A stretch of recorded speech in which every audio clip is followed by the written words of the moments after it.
This Todd-versation is brought to you in part by Calavo Growers, the family of fresh.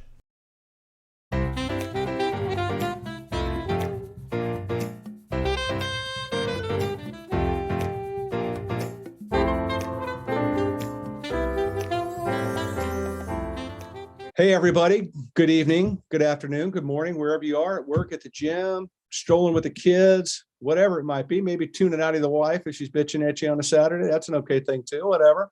Appreciate you being here. Appreciate you hanging out with us. I have a guy that's going to join us and hang out with us today and share a story that I think is going to blow you out of the water. Do you know how much it impacts us here at TLC to talk about food waste and food insecurity and how we lift up spirit and what we can do differently? Always about the source of inspiration that we try to find in things. This is an organization that's doing some heavy lifting in a big world, and I am stoked to have Rick hang out with us today. So please, everybody, give it up for the founder. I love that part of things too. I think founder is more important than CEO, brother. I really do. The founder and CEO of Food Forward, Rick Nahmias. Welcome. All right. All three syllables. All three syllables. All three syllables. Nahmias, you got it in there. I know. Well, you know, look, we got to get it right for everybody so they can do it, including myself. I don't want to butcher it.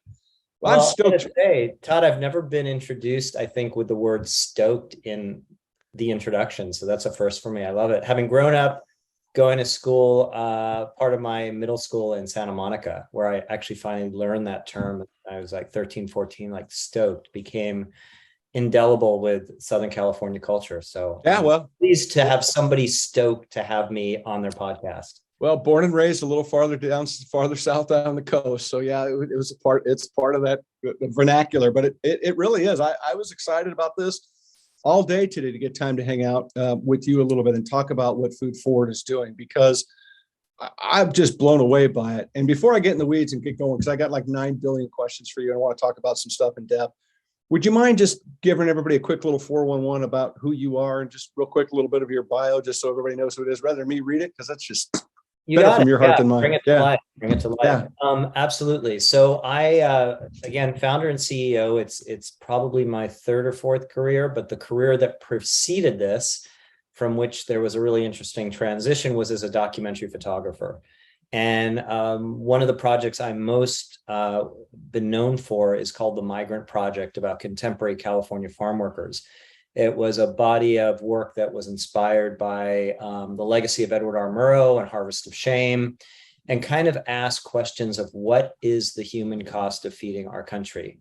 I had spent a lot of time doing still photography and felt like there was a need in the early 2000s to get beyond the kind of very tired photos that we just saw of kind of pure exploitation and the same old kind of rallies of farm workers. Both important topics, but it was very one-dimensional. Mm-hmm. And I kind of asked myself, what would it be like to get out in the fields, meet these folks, and have people who were involved in their struggle help me see, and help through the lens of my camera, see the faces and the stories of folks who were feeding America.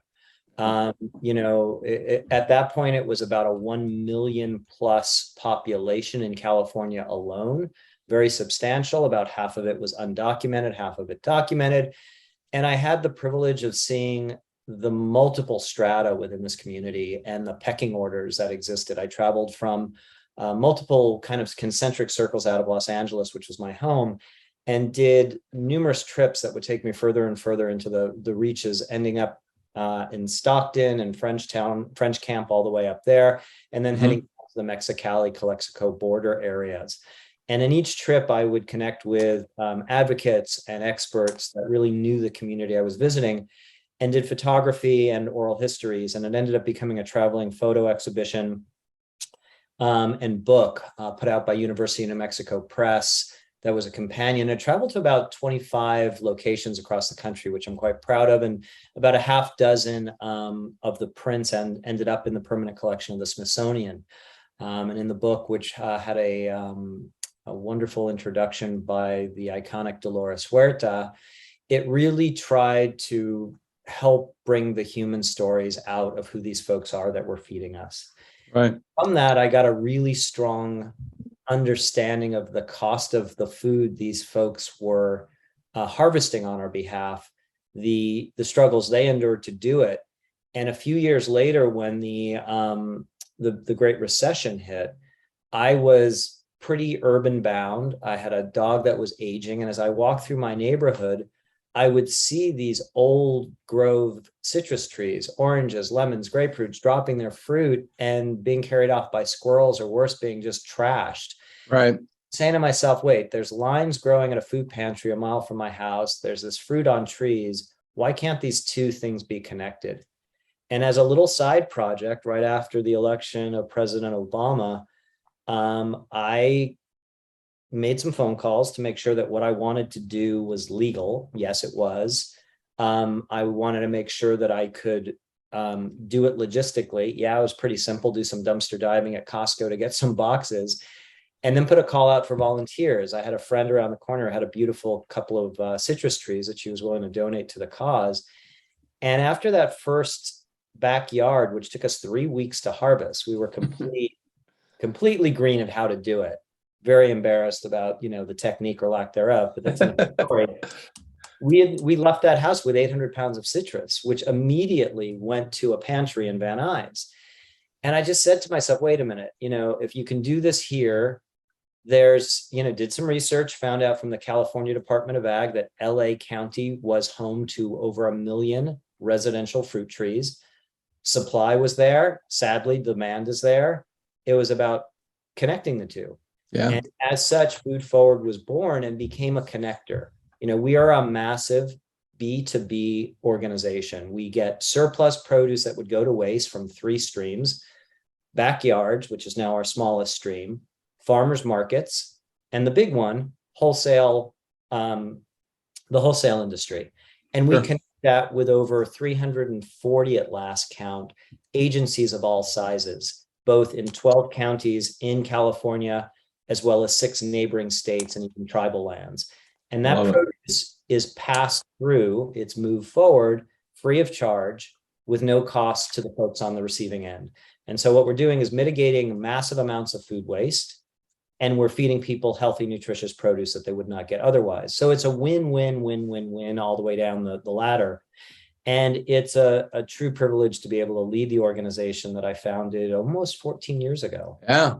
Look, dude, you're a baller out here today. And I got to read some of these facts. So get people up to speed on exactly what we are talking about.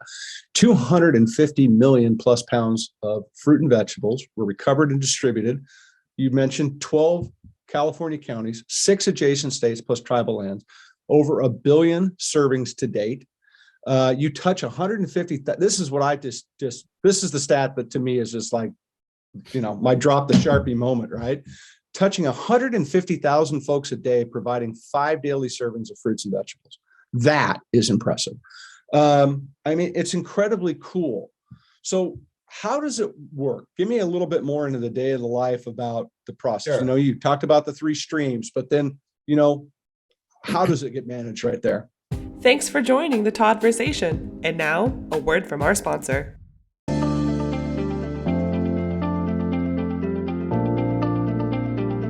Hi, this is Nelia Alamo at Calavo. Thanks for listening to Todd-versations. At Calavo, we are the family of fresh. For almost 100 years, our passion has been bringing delicious and nutritious food to your table. From tasty, wholesome produce to our freshly prepared foods, Calavo is a global leader in the finest quality produce and a pioneer of healthy, fresh-cut fruits, vegetables, and prepared foods.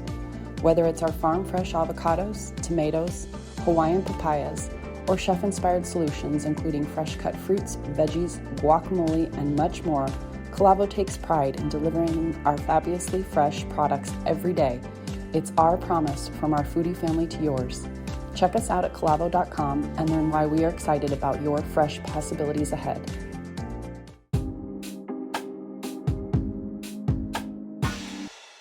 It's been wild because I have no logistics background. I claim that right off the bat. And what I have been able to do, what we've been able to do as an organization, is slowly cultivate people with very deep logistics and produce backgrounds to understand how you move something from point A to point B with the least resistance, the least amount of time, and the least amount of waste. But we've also been really blessed, and I think probably smart in the sense that we've kept to our mission. We're coming out of 2+ crazy years where everybody and their cousin saw the stories of great hunger and food insecurity in our own communities. And for a very short time, there was a USDA program with boxes that were generated through the government and basically moved to people who were in need. And we took part in that. And at first we were just doing produce. And then we actually had this real reckoning, because for all this time, it's only been produce. And we've always felt that just sticking with your area of expertise and going deep into it is really the way to move the needle and stay around for a while.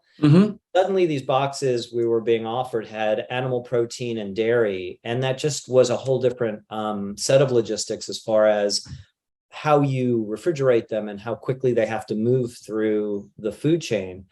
What we did do is, for a very limited amount of time, I think it was between 4 to 6 months, we saw that there was a social imperative to feed this country like it had not needed to be fed in many, many decades. And we stepped up because we had the warehouse, refrigeration, and trucking to take those boxes that were kind of off mission for us. But as soon as we were able to go back to produce only, that was our comfort zone. And what we've done is we've matched this kind of wholesale monster of impact, where we again are moving, to lift it up one level, 200,000 to 300,000 pounds of fresh produce a day through our wholesale program. Wow. Mostly going through our warehouse in Southeast LA and the city of Bell. But also we match that with the civic engagement of thousands of volunteers who are doing the backyard harvesting or the farmers market program and gleaning from local farmers who have not sold produce at the end of a farm session. We found that that's kind of the secret sauce for us, that it's not just numbers, but there's a very human side to this. And basically each of those volunteers, some of them have been with us from the very beginning. They're the change makers. They're the ones that come back and they can harvest 800 pounds a day themselves, which for a suburban housewife, that's a pretty great, journey for them. They bring their kids, the number goes up, but they get the sense of satisfaction of being part of a virtuous circle, of taking something that otherwise would have gone to waste, harvesting it and handing it off to an agency who right there within hours is going to give it to the individuals who are in need. The same time, we've built the muscles with over a dozen professionals who are tenured in the produce industry, for whatever reason, wanted a more mission-based approach to work. They came to Food Forward. We integrated them into our team, but have now built this very wonderful team of wholesale folks who are experts at handling 53-foot trucks that come in, only Brussels sprouts, right? And Brussels sprouts on ice. So they know exactly how those things have to be dealt with versus the onions that could sit on a room temperature floor in bins for a few days. They know exactly what has to go out, what the FIFO of it all is. Sure. And they also brought with them a portfolio of relationships of donors who don't want to see their hard work as farmers or as distributors going to waste. They want to be part of the solution. And so Food Forward offers, I think, an entry point for a lot of people, including the wholesalers who, again, are getting tax deductions for every pound that they donate to us. If people are donating money, it's a tax deduction as a 501c3. So there's a lot of entry points, and there's kind of a lot of ways in which people can get involved in the organization. If they're listening today, the best entry points are our website, foodforward.org. And again, we're active in recovery in LA and Ventura counties. But if you are a farmer or a distributor and you have produce in Fresno or San Diego, no problem. You can reach out through a produce industry button on our website and we can get back to you, because we do have the logistics teams and the trucking to move produce back through Southern California, even if it's someplace far away. Right. I love it, dude. I love it. I mean, I talk about this all the time, food waste in the United States, and I'll throw something at you you may or may not have heard before. And I find this, in my opinion, you could talk about millions of pounds and all this other stuff, but I think this is, to me, one of the most impactful stats about the food waste issue here in the United States. It's the equivalent of every single American, all 330 plus million of us, throwing away 650 small to medium sized apples each. That's the food waste problem in the United States. It's brutal. Yeah, no, it's it's nuts. shameful. It really is shameful because it's not just the food in front of you that's being wasted.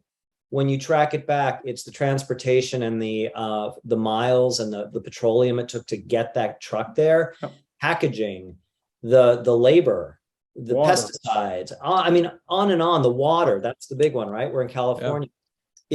I really do see it. Again, it was informed by the time I spent in the fields for the Migrant Project of what it really takes to take all of this stuff, put it in the earth, multiply it, and then pull it out. We are an incredibly blessed place. When you look at countries around the world that do not have this abundance of resources, you understand how they come at it with a much different and I think more efficient lens. Mm-hmm. And we are now seeing through drought and climate change and a number of other things, we're being forced to really re-examine how we look at waste. Mm-hmm. And I think that's actually healthy. I don't like that I'm, sitting in 105-degree heat waves, but I do think there is a certain kind of efficiency that is being driven by the need to change what we're doing. And part of that, when you look at the amount of food that rots unnecessarily, is really challenging. It's one of the things that really outrages me. Yeah, it's a problem that we need to solve, and we need to solve it fast. Talk a little bit about food waste in Southern California. We touched on this a little bit together, and I'd like for you just to kind of go back with what you shared with me about SoCal. So there's some interesting stats, and one of the things Food Forward from the very beginning has tried to do, and you kind of hit it there with our logo up behind you, is that's actually a repurposed logo from the 1920s. It's sun oranges. As an artist, I've always connected with vintage graphics, and the fruit crate labels of California are an incredible trove to dive into.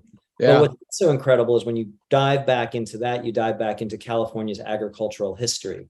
And for several decades in the 1900s, not that long ago, LA was the top farming county in America. It produced more food than anywhere else. Mm-hmm. Currently, more food flows through the county than anywhere else, including and specifically our wholesale terminal in downtown Los Angeles. It's the biggest pound for pound on the continent. Mm-hmm. You flip that over though, Todd, and the shameful statistic that I'm faced with is we are also home to the largest food insecure community in the entire nation. LA County has more food insecure individuals than any place else in America, while all this food is flowing through it. Thus, the imperative for this organization, and thus the opportunity to dive at it from several avenues. We've got, again, these million fruit trees that are on residential property. We have over 200 weekly farmers markets in the county. Yeah. And we've got this wholesale community that's extraordinary. 300-400 types of produce coming through the city on any given day. And it's a beast, but what there isn't, or what there hasn't been until Food Forward arrived, was a contemporary, organized, accountable system by which to rescue a lot of this produce. Right. Yeah. The people, I don't think, realize that the vast majority of every single retailer, food, a wholesaler across the country, I would bet you that one day out of 7, they have a truck picking something up in Los Angeles related to produce. Sure. It's unbelievable. Downtown LA at 1:00 in the morning around the terminal, which is where I started my career, it is a freeway of trucks. It's crazy the amount of people in and out of there. I love the opportunity I get a few times a year to take produce virgins down to the if they've never seen it. I mean, I didn't see, I think I had seen it, but I never saw it at its prime time, which is 4, 5, 6 in the morning, right? When it's all cylinders, the sun starts to come up behind the skyline and you're there.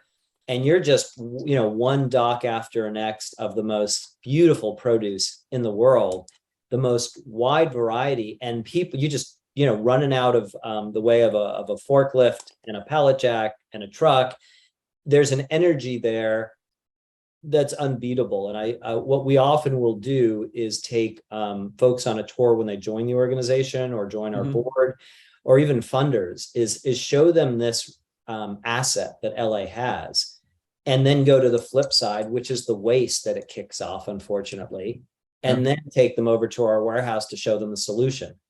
So there is a solution here, and it is a massively, what I love also about the produce industry and the market is how analog it is.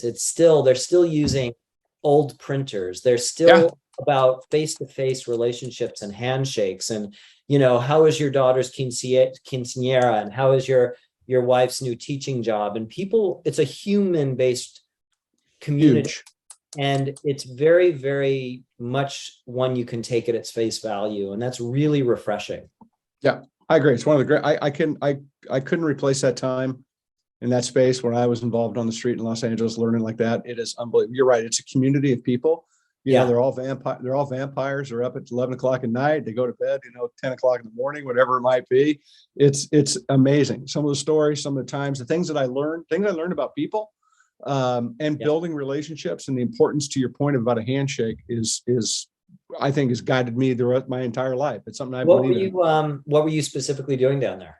I was buying on the street. I was buying for a retailer in Southern California, and I would walk the market every morning, bright and early. I'd get up at 12:30 in the morning with David Letterman, and I'd leave the house and I'd drive into LA. And it's crazy. People think about LA traffic. I've sat in traffic in Los Angeles at 1:30 in the morning on the 710 freeway, and for no reason other than there's just too many damn cars at 1:30 in the morning on the freeway. It's a trip. The 710 freeway. Our produce pit stop, that's our big warehouse, is about 200 feet off the 710. Yeah. It's so huge. It's actually located as part of the Salvation Army's campus of nonprofit organizations in the city of Bell. When I fly into LA over the 710 and down that I see it. It's crazy. And then you see that freeway in particular, and it's, they were going to widen it for some time, and we would have lost the warehouse. Thankfully, that project was put to bed. But yeah, I got a new appreciation for the 710 freeway these last few years since we opened the doors there. Yeah, no doubt. I don't miss the 710 freeway. I'm not going to lie. I want to go back if we can, because you touched on your journey as a photographer and a writer, and you were really focusing on the faces and the stories of marginalized communities and stuff. And I'd like to get in just a little deeper, if you wouldn't mind, about how that drove you or inspired you really to create Food Forward. Was there an aha moment or was it the process that you went through over all those journeys? Like just one day you woke up and like, holy shit, there's something here I need to do. Well, I'll tell you that, around the time I did the Migrant Project, I was also training as a cook, and I was spending I spent some time at the CIA up in Napa. I did some culinary courses down here. And sadly, a lot of cooking schools where that's a place you can really teach about food waste. And I hope that it has changed. At the time, it wasn't. It was really about the 3 to 5 star experience. The Food Network was just coming in. Anthony Bourdain's Kitchen Confidential is what I listened to driving up and back to Napa. It was a different vibe, and it was very disconnected from the social justice and food justice world that I was really finding a connection with. And so for me, my photography after the Migrant Project followed a similar path. It went on to something called Golden States of Grace, which was about religion of marginalized communities. And that also, again, became a book and an exhibition. And as I traveled and I met more of these communities, there was something in them, or something is in them, that I find incredibly noble and something to learn from, something to respect. And much of my freelance work and my large scale projects dealt with folks on the margins. And I just felt at the time, I don't want to get really political here, but what I was seeing in America was a demonization of the other and a creation of the us and them. And what I really felt was something that photography could do is actually show the us in them and bridge that as well. And so without necessarily knowing it at the time, there is something in my multiple careers around building bridges, bringing people together. And I also have to, really say that there is something, having grown up in a privileged white background in Southern California, of abundance of this area. And sometimes it's money, and sometimes it's fruit, and sometimes it's real estate, and sometimes it's all kinds of shit. But we are an amazingly blessed society, all with our flaws and blemishes and all. And what I believe is there is an abundance in everybody's life of something. And it is our imperative to share it, to find it and to share it. In my world, fruit became that thing. And it had this wonderful fringe benefit of making you 5 years old when you got up in a tree and got to pick it. There was a gift in that process. And then there was this gift in giving it. Ironically, around the same time all that started, I actually started going to Burning Man. And Burning Man is a wild trip. I just came back a few days from the last one, but it's built on principles. And ironically, as Food Forward was being shaped, I started going to the Burn, and there's a principle there about gifting. And the idea is that you gift things to people in your life, which is very different than bartering. And it's this idea of giving something unselfishly without any desire for anything in return. And in our very transactional lives, it really resonated and still resonates for me. And the idea of taking fruit that would otherwise be rotting and causing an environmental harm and gifting it to people without any desire for anything in return, except that they use it and they're nourished by it, was a really empowering and joyful act. And the crazy people that got involved in Food Forward in the early days, before we had an employee or even a van, really bought into that idea of gifting and sharing abundance. And it's really our guiding principle, if you will. It's a value that still resonates for me. I talked about it with my board at a meeting yesterday. And I love the idea that people come to their lives, not about what can I get from you, but what can I give to you? And that's really the foundation of what Food Forward's about. I love that, brother. That's powerful. That's incredibly powerful. Food insecurity is an interesting topic. Depending on how you want to define it, sometimes food insecurity is how easily you can get to food, whether you could walk to it, catch the bus to get to it. It could be, can you get enough servings of the right food in the course of a day to have an active lifestyle? What's it mean to you, food insecurity, from your perspective today? I'm going to flip that and say food security. And I feel like in America right now, food security should be a human right. It really should be something that every individual who's living here, documented or not, should have the ability to have a healthy, nutritious source of food within their easiest convenience, not taking 3 buses to get to a food pantry and spending half a day in that process. I do have to say, one of the things that was really challenging during the Migrant Project was watching the labor and the efforts it took to, let's say, harvest a field of romaine hearts and see that 80-90% of those imperfect leaves that were not the perfect romaine hearts were discarded and left in the field, while what minimal amount was packaged and sent off to our market network. If we just came to value what is put into this ground and what we are being given from nature, I think there would be there's not only unquestionably enough calories and enough food to feed people, but again, it's a mentality shift of, this is like a freaking blessing we get, that you put a stick in the ground and some water, and 2 years later, you have more apples than you could ever eat, right? Right.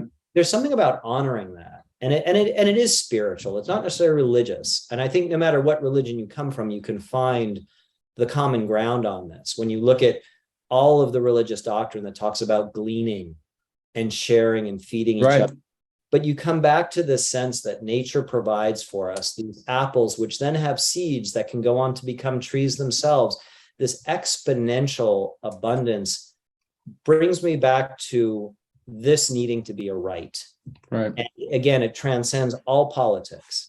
And it's really about what we've been given and what we need to steward as individuals on this planet right now, which is caring for one another. Yeah. Well, we're in a global community. We don't act like it. That's for darn sure. Yeah. You know, we just don't. We become so tribal in so many ways, and so about having to be in the right space, not the wrong space. And it's a dangerous place to be in when we don't start to embrace the fact that we are all on this rock together. And if we don't start to act like it, it's going to continue to keep, you know, driving us into a really, really bad space. And I'm concerned about it, which is why I'm just so appreciative of what you guys do in elevating these conversations, not only about the work you're doing, but the reason why you have to do this work, right? I think the why you have to do this work is what people need to better grasp, in my opinion. Yeah, one of the things I feel really humbled by is you can ask any employee at Food Forward, and there's about 40 of us now, why they do this work. And every one of them will not only be happy to speak up and explain their connection to the mission, but they're all different. You know, some came out of a food insecure background, some came out of a third world country, some came out of having great plenty, but somehow fortunes turned and that was taken away from them. Everybody has a different journey to our mission. And that kind of mosaic to me is really powerful, that it's not one reason why we do this. It's actually all the reasons. All the reasons. All Yeah. as valid as the next. Yeah, 100% agree with that. Do you have some, you know, when I talk to folks like you and people that are giving back, that are doing big things and a big lift and stuff, there's always those aha moments in some ways where something or some family or, individual or something that has impacted you. Do you have one that sticks out in your mind that you just, that defining moment, like, you know what, I know this is the right thing to do because of this experience with the family, or this experience where you actually get to see how much you're touching people? Yeah, it's interesting. It's not so much my family. My family has scratched their head a lot at my very circuitous career. They're very proud of the work Food Forward does, and they've supported it in many different ways, and I'm really grateful for that. But it's actually, I think, the stories of the individuals we touch, and it's something that when I started researching where I could make a difference around food, it was really clear to me that there were, I think at the time, about 1,300 outlets for folks to go to get emergency food assistance, a food pantry, food bank. What we didn't need was a 1,301. We didn't need one more place for someone to go and get it. What they needed at the top of that, near the top of that food chain, was a consistent supply. And so again, Food Forward has very happily and I think consistently assumed the role of a B2B supplier, if you will. Right. But one of the few downsides of that, Todd, is that we don't have as much frontline connection with the food insecure individuals, where those stories of struggle, those stories of people working 2 and 3 jobs and then having to go home and feed, kids as a single mother, they still resonate for us. We're not harvesting those stories ourselves so much, but what we're seeing is a story. For example, there's a group of mostly gentlemen, but it's not exclusively gentlemen, called the Order of Malta. They're a service group, almost like the Lions Club, if you will, or the Elks Club. They exist in chapters all over the world, to my understanding, but they're in Orange County. There's a particularly strong group, and they really galvanized when the pandemic hit. And Food Forward at that point had just opened its warehouse 6 months earlier. We saw the surge of these smaller agencies. They were schools that were flipping from after-school programs to feeding kids. They were going into these triage modes. So we doubled our warehouse and we opened this back area called the Sprout. And what the Sprout allowed us to do is to reach out to small and medium-sized agencies to build much more kind of laser-focused contact points. The Order of Malta came into that sphere, and they began twice-a-week pickups with a mechanization and a consistency and a professionalism that was so impressive. Wow. And I finally met one of their leaders it was last January. And I was just so impressed. These are retired individuals or guys that are in marketing, accounting, whatnot. They all wear a black shirt with a little medal on it. They have a sense of purpose and organization. And about a month ago, I came into our warehouse and there they were, and they were feeding our crew. They basically said, we've just reached 1 million pounds of produce from Food Forward. Wow. And we want to take this morning and we want to feed you guys. And we want to show our gratitude for what you make possible for us. So instead of their runs, twice a week down to Santa Ana or Orange County, wherever they're distributing, they came to us en masse and they brought in a lunch for the entire team. And there was something quite beautiful. And the fact that in 13 years, we've never had that happen. But more importantly, that they understood in this virtuous circle of saving produce and giving it away, that they went back to the source of those who were helping them out. And there was something really beautiful in that kind of sense of reciprocity. Again, it wasn't transactional, it was never asked for, but on their own volition, they reached out and said, we want to do something for your team. And it was wonderful. It was really great. Yeah. In the world of nonprofit, where so many people are just scraping by, or you're lucky to get a thank you, to have someone actually take the time, energy, and money to do that for a team was great. So that's something that's recent that really stuck with me. That's really cool. Yeah, look, it's inspiring people by giving back. I say it all the time at the end of this broadcast. I probably will when we wrap up our time. Saying hello to somebody is a source of inspiration. Giving back is not hard to do. Uplifting people is not hard to do. I think we just don't think about it enough to make it a part of our everyday lifestyle. Waving to your neighbor is a source of inspiration. You don't even, one that requires that much effort, right?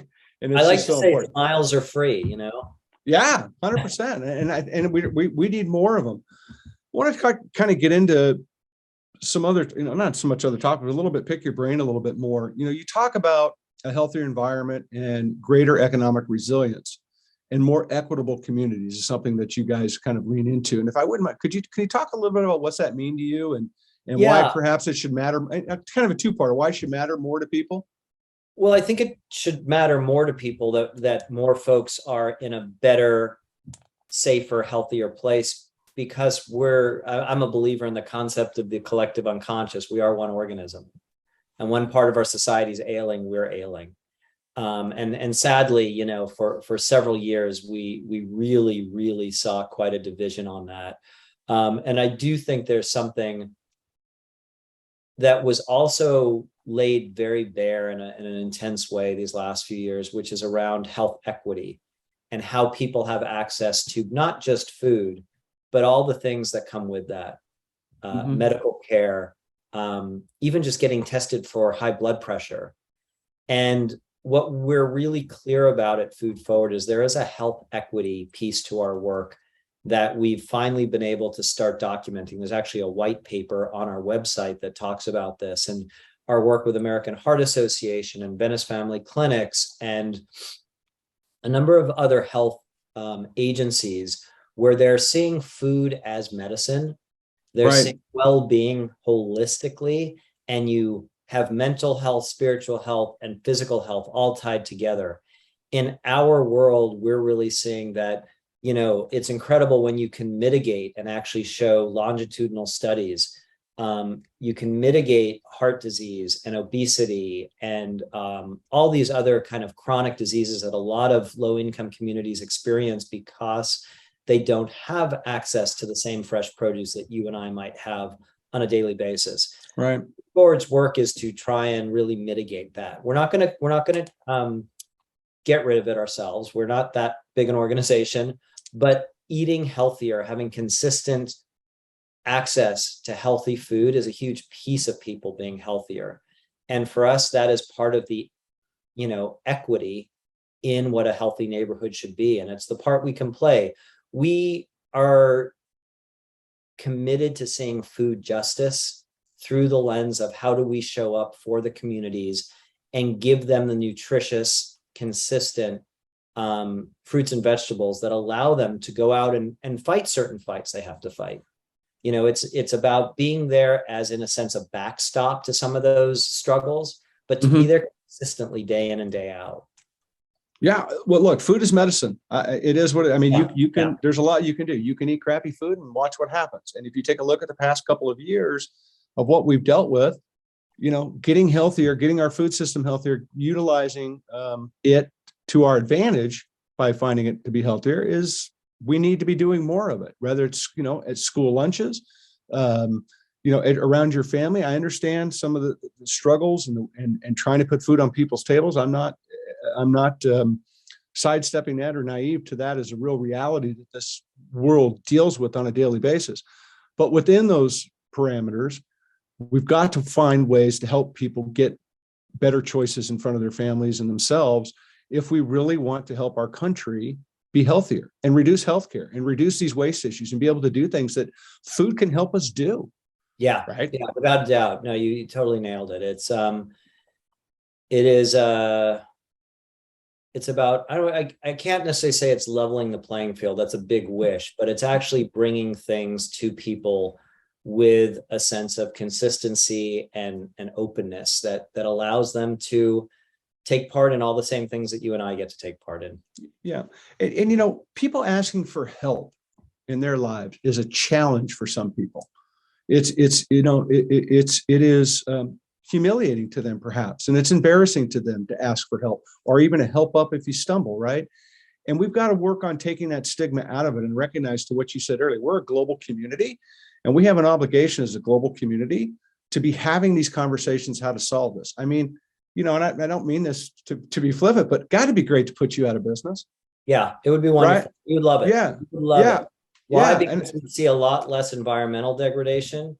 Yeah. And see hopefully healthier people who are having other pathways to consistent healthy diets. For sure. Well, talk to me a little bit about what the last 2 years have taught you. And I mean, what's some of the takeaways that maybe have surprised you, because you've seen it different than others, right? People on the news say, "Oh, look at all the people in line at the, in the giant parking lot to pick up a food bag," but it doesn't, it's sometimes it's like this, and you're in that trench. And it's two parts, I guess, to the question too. Like, what is the takeaway from it that surprised you, and then what encouragement has it given you? One of the things that became really clear really fast is how many people saw their lives turned upside down. Mm-hmm. People who were very securely employed suddenly had their bar shut down for 3 months. Their employees were shed. They themselves had no income. They found themselves at a food distribution, something they had never had in their whole lives. To talk about shame, dignity, that whole thing had to be reconciled. And it also became clear very quickly that this was, again, a huge logistics thing. And one thing that I became really excited by was the cooperation and partnership that was fostered both within the produce industry and the nonprofit world, where a lot of people just put the egos aside, the competitiveness aside, that, oh, wait, well, this is someone that I'm usually in competition for the same grant for. You put that down and you realize this was a moment that had to be met head on. Mm-hmm. And it had to be met in a way that you paced yourself, mm-hmm. that you hoped for resilience, but that there were waves of energy that had to continue to resurface. Mm-hmm. So it meant often staggering the workforce you were putting into stuff. It also meant it was an opportunity to iterate and create. And, we had just it was maybe about 9 months earlier, it wasn't even a full year, we had opened the produce pit stop, which was the first time we had refrigeration and loading docks. Before that, we did millions of pounds a year in church parking lots and kind of off the loading docks of the industry. This mm-hmm. was now our first headquarters, if you will, for produce recovery. And I really, in April, saw things were getting worse, not better. This was April of 2020. And I went to my leadership team and I said, I have this idea. I want to take the back end of the pit stop that's now just a full mothballs. It's dark. Let's get our landlord to give us the space for 6 months as a trial.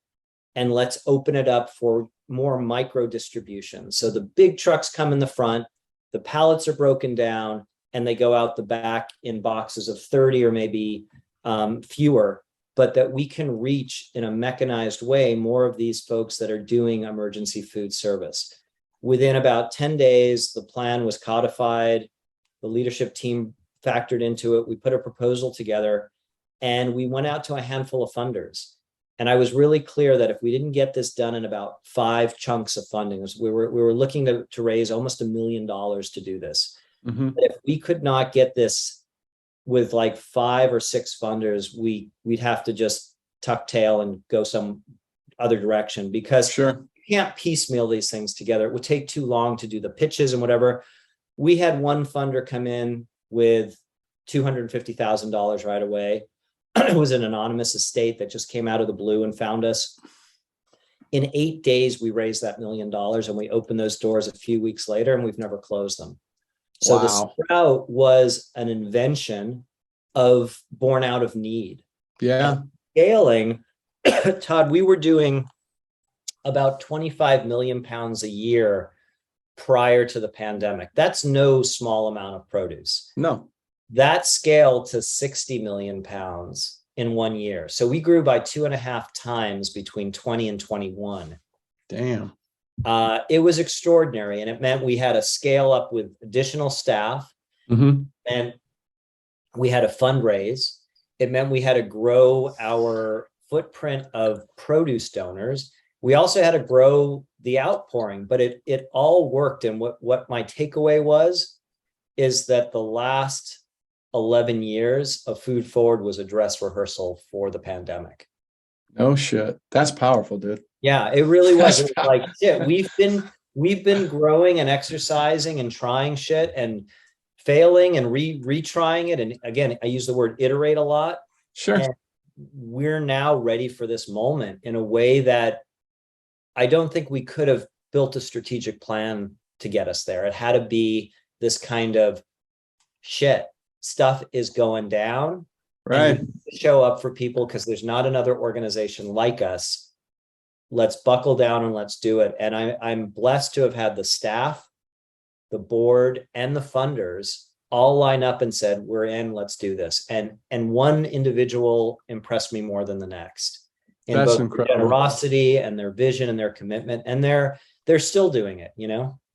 I got to tell you, I've never heard anybody say everything that I've done has led me up to the moment of this pandemic to achieve more. In 100 plus of these broadcasts, the countless people I talk to all week long, what you've just said is incredibly powerful. I think it absolutely, to me, solidifies your mission about the why, right? And we don't know what path we're on. We just know we're on a path and we get choices along that path. And I just, to hear what you just said, it's almost goosebump moment that your path took you to that moment of realization, that aha moment of like, we could have never done what we're doing for this planet had we have not had these lessons before. That's incredibly powerful, dude. Incredibly powerful. Thanks. Yeah, I feel so fortunate to have been, leading the organization through that, but it was through really reflecting off leaders and even down to junior staff about what we felt we could do. And most importantly, what we needed to do. Yeah. Knowing that there, if you look behind you, we're not a food bank. And again, right. God bless the food banks, and we work in partnership with them and we complement them. But what we do is very, very different. Yeah. It's not another Food Forward in the rearview mirror to take our spot if we weren't able to step up to the plate and do it. And so it felt like, okay, this is a moment. And I've had organizations say, use the term meeting the moment, which really resonates for us. Mm-hmm. And then the other thing, Todd, is once things started to subside a bit, right? We got some vaccines, we saw some people return to work, and just the gear started to move again. Our question was, do we remain in this place or do we scale back? Because when you scale 250% in less than a year, there's a shitload of stuff that comes with it. HR, safety trainings, culture in the organization, all this stuff goes into disarray, and you've got to level it up to hold the organization where it's at. once the urgency of the crisis starts to subside. So 2022 has been that year. We decided, no, we don't want to go back to 25, 30, 40 million pounds. We're at this place where we're moving more produce than any urban recovery organization in the region. It's needed. We're not sitting on the produce. It's not getting thrown out. We have takers even as far away as Houston or the Cherokee Nation out in Oklahoma. There is need there, and Right. we're conduit to it. So we again continue to fundraise and continue to do the work to say, how do we hire additional folks for HR? How do we hire additional folks for accounting and bookkeeping and get those systems to where they can support the volume we're moving through? And we're not quite there. We got another few months this year, but it's happening. Our board's been extraordinarily supportive of it. Our funders have stayed with us, and we're just now kind of in this national moment. I'm really excited. I just got an invite 2 days ago to be part of the White House Conference on Hunger, the first one in 50 years. That's happening in about a week and a half. Yep. So going to DC and hoping we can kind of spread the fruity gospel about how we do what we do. How can we do more of it? How can we inspire other parts of the country to do the same kind of thing as far as produce rescue? And it's an exciting moment. We've seen some really wonderful recognition of the organization and the people within it that make it happen. But we're really wanting to kind of bolster where we're at and not backslide at all. For sure, 100%. Well, let me give you a 35,000 foot question. Wave your magic wand. How do we solve these issues sooner rather than later? I think there's a few things. I'll just take two prongs out of the blue here. One is the individual. What can we do? What can the person listening to this podcast do today to change things? Right. And I will say, it's kind of a broken record, but it's something that I feel to my core, and I think it's actually actionable, which is eat with more intention. If you are at a restaurant, if you are at a grocery store, if you're at a farmer's market, if you're teaching your kids how to eat or how to cook, think through what you're doing. Use the ingredients. Don't throw that shit away. If you don't use it, freeze it. If you freeze it, make jam out of it. There's just like so many different ways to take our food and elevate it to the blessing that it is, the value that it is. Be that person that actually takes that very simple step of taking home from the leftovers, right? And having them for lunch the next day. I just did it myself for lunch. So the individual is a change maker, right? And then on top of that, if we want to go up to the level of, let's say, collectively, I think there's some things in the, let me just dive in, like the tax code. We need to value the produce that is potentially being donated to us the same way that retail prepared food is. So for example, if you are a Chipotle branch and you are donating burritos to a YMCA program, you get a receipt for that. And that receipt is a dollar for dollar credit. Yeah. To your taxes. The farmer who's maybe giving you 500 pounds of carrots is getting one of the lowest returns on that. He's getting pennies on the dollar. Yeah. What it cost him.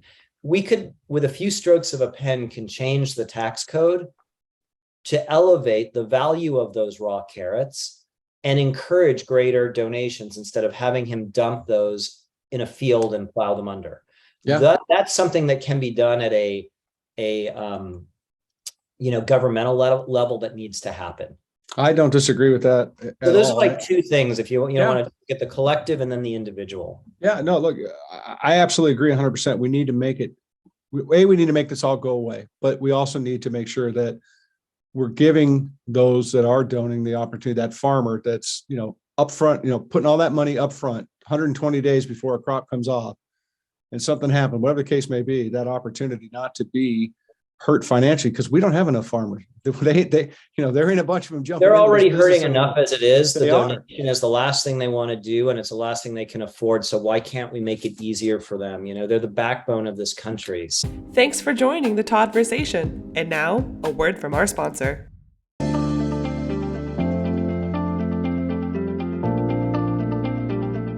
Hi, this is Nelia Alamo at Calavo. Thanks for listening to Todd-versations. At Calavo, we are the family of fresh. For almost 100 years, our passion has been bringing delicious and nutritious food to your table.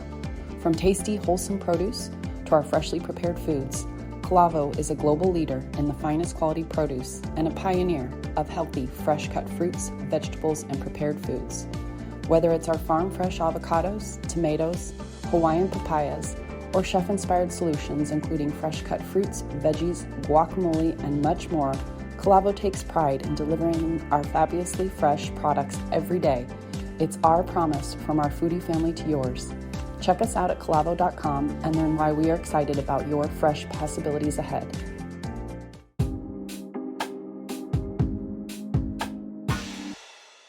So I'm going to wrap up our time, man, because you got stuff to do. I know that. You can't, you ain't going to be kicking indoors sitting here talking to me all day long. And I don't want you to get fired, quite frankly. Tell me what's next for you guys. What's coming up? Something exciting, something you're looking forward to? Sure. We were in this growth. Again, one of the things that we all saw during the pandemic was kind of a Band-Aid ripped off of food insecurity writ large in rural and isolated areas. Mm-hmm. And we had a donor step up and help us begin a fund to really focus on that. Whether they're farm workers or Native American tribes, it's really clear that these are folks that are even at greater disadvantage than folks we're seeing in rural and suburban areas. And so we have put out kind of a specific set of energy and initiatives to bring more produce out to those areas. And we're in the midst of doing that. I mean, out your way, we're seeing distributions happen monthly in Taft and Wasco, down in the South Central Valley. We're out in the Coachella Valley as well, doing work now for well over a year with a group called Líderes Campesinas and Alianza, where farm worker women are volunteering at these distributions. And we're feeding upwards of 700-800 families per distribution. It's incredibly inspiring. Wow. So the rural and isolated work is kind of on our target.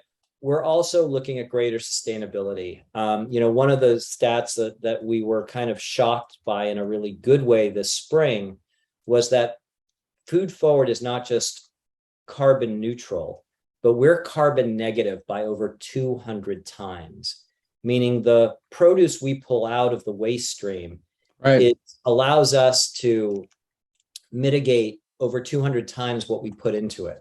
Right. That said, which is extraordinary. It's a great environmental service we're doing, but we can actually do more. And we learned that, if we take we had a third-party audit done of all of our energy use, and 70% or so is in transportation. So in the coming year, what I'm hoping we can do is do some work with some transportation experts to have greater efficiency around that, but also to begin transitioning our fleet to electric and off diesel. So we are in the process of trying to find funding to do that. We are looking for the experts to help us understand food miles a little bit better. And how do we keep produce more where it is than bringing it to LA and then bringing it back again. So that's happening. And as I said, this kind of leveling up of making sure we have the support, professional development, training for the staff that joined us in the last couple of years, and just stay rock solid and continue to do what we do, which is, recover fresh surplus produce. We're not interested in moving into the frozen turkey world or the diapers or any of that other stuff. Other people do that and they do it really well. What we do well is keeping people healthy. I love it, man. What a source of inspiration. Foodforward.org, everybody. Whether you're looking to get involved, be a part of the team, see what opportunities are there. You're a grower out there listening to this today. You want an opportunity to do something different and to work with a group that gets it and can get you some help, no matter where you are, kind of up in the California area. There's ways to do stuff. But I encourage everybody, as I did, to take a deep dive on their website and see this work that Rick's doing and his team and how they're uplifting their community and changing this conversation, because quite frankly, we're going to have to keep, inspiring him, because he has a job to do and he's doing that lift and he needs our support. And I'm proud of you, man. I mean, really, honestly, I just love talking to you. And I think it's the coolest thing what your mission is and how your path has taken you here. And then how your path, as you talked about, was really about this pandemic in a lot of ways, and what you were capable and what you were not capable, what you were able to do by your learnings and your team, and out, every struggle to that point, opening up that door to make a bigger impact on the planet. It's a powerful conversation, dude. It really is. Thank you, Todd. I really appreciate the opportunity to talk to you and to your audience. And again, foodforward.org, whether you want to donate produce or dollars or human capital. We even have some, I think, a few openings right now for different positions. So come at us. I love it, man. What a Merrier. great story. Thanks for being here, Thank man. you, I appreciate Todd. you.